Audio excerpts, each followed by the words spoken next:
বাংলাদেশকে ধ্বংস করতে ভারতের 4 থেকে 5টি ড্রোনই যথেষ্ট বলে মন্তব্য করেছেন বিজেপি নেতা ও পশ্চিমবঙ্গ বিধানসভার বিরোধী দলীয় নেতা শুভেন্দু অধিকারী।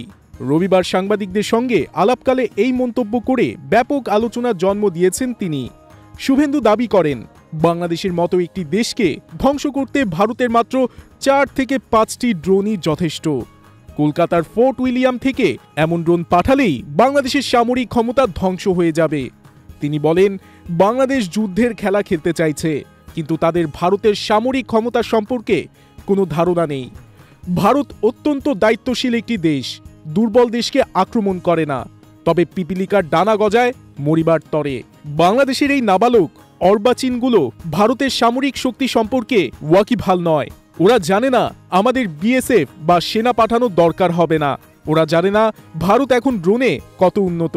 যদি ভারতের ধৈর্যের বাঁধ ভাঙে, তাহলে গোটা 5 ড্রোন পাঠিয়ে দিলেই ওদের কাজ শেষ হয়ে যাবে।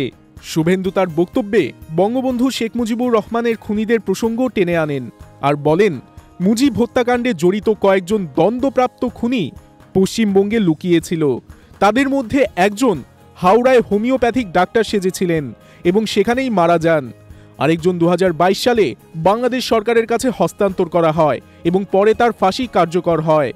শুভেন্দু অধিকারীর এই মন্তব্যে দুই দেশের রাজনৈতিক অঙ্গন সহ সাধারণ মানুষের মধ্যে মিশ্র প্রতিক্রিয়া সৃষ্টি হয়েছে। শুভেন্দু অধিকারীর এমন মন্তব্য দুই দেশের কূটনৈতিক সম্পর্কে প্রভাব ফেলতে পারে বলে মনে করছেন বিশেষজ্ঞরা।